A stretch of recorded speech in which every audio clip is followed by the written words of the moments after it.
Israel's border with Lebanon is quiet these days, but it's a tense sort of quiet.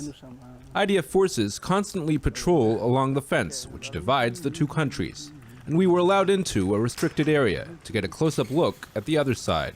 UN peacekeeping forces are clearly visible, as are guard towers, which officially belong to the Lebanese military. Hezbollah does not officially have a presence here in the border region, as per the terms of a UN resolution approved following the Second Lebanon War. Unofficially, it's a different story. We see them in civilian clothing, mainly disguised as shepherds.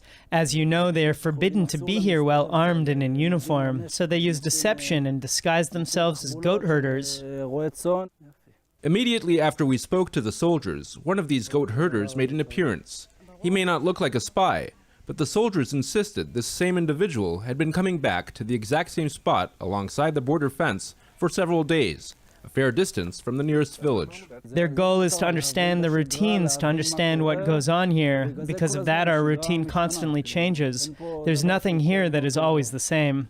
It's not only shepherds. The IDF also describes social gatherings meant to disguise espionage. For example, civilian vehicles with lots of people arrive to what is supposedly a social event, and then our cameras notice that people keep talking into communication devices or pulling out binoculars or other devices such as cameras.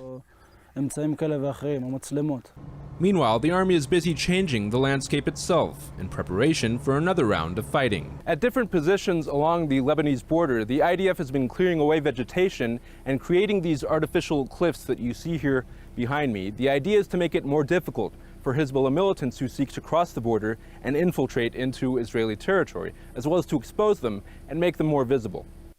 Not far away, the IDF has been drilling residents of the Israeli border communities for scenarios that are likely to arise should another war break out, including evacuations.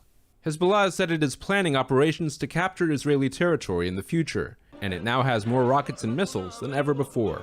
Lieutenant Colonel Yaniv Kriaf is in charge of coordinating IDF activities with the local residents and served during the last war. The main thing that has improved is, 1, the coordination, 2, adjusting the expectations of the populace in terms of what they can expect. We understand the threat today. We make it clear to them and illustrate it for them as much as possible. Hezbollah is accumulating operational experience in Syria. We see what it is doing in terms of the use of firepower and the operations it is carrying out.